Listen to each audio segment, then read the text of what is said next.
और इब्राहिम अलैहिस्सलाम আল্লাহ তাআলা বলেন ইব্রাহিম এই একটা পাইকে তুমি টুকরা টুকরা করে দাও।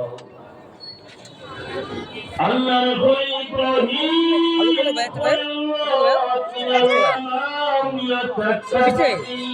এটি কত ভাই এটি 10 টাকা নেবে 10 টাকা নাই 10 টাকা এটা দিবি ইব্রাহিম একটা পাখি অংশগুলোকে একটা পাহাড়ে না চারটা পাহাড়ের উপরে তুমি রাখো। ইব্রাহিম আলাইহিসসালাম চারটা পাহাড়ে তিনি নিজ করলেন। মিশালের পরে থেকে মিশা আলাদা করা যায় না।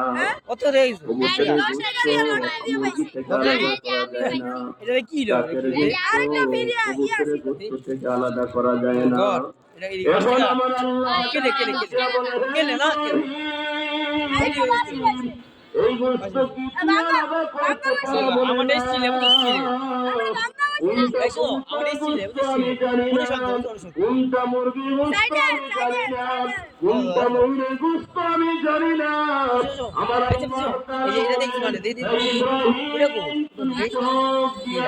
এটা বানাই বাড়ি ঘর বুঝছো বড় হইতে আমার বইতে বাইরে বাড়ি 5 টাকা না এটা 5 টাকা 5 টাকা নট এটা বেশি না।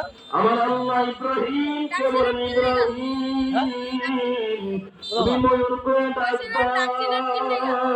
আল্লাহর পয়গম্বর তিনি ময়ূর করে ডাক দিলেন। দেওয়ার সাথে সাথে চারটা পাহাড় থেকে গোশত আলাদা হয়ে গেল। এটা দিবি আল্লাহর নবী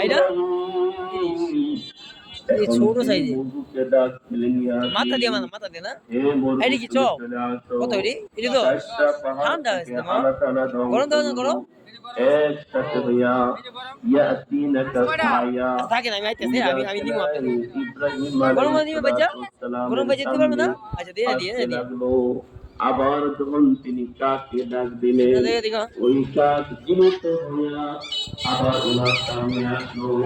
আবার যখন তিনি কবুতরকে ডাক দিলেন ওই কবুতর চারটা পাহাড় থেকে তার আলাদা গোশতগুলো এক হইয়া ইব্রাহিমের সামনে এসে পড়ল। বলেন সুবহানাল্লাহ। এই জন্য আমার আল্লাহ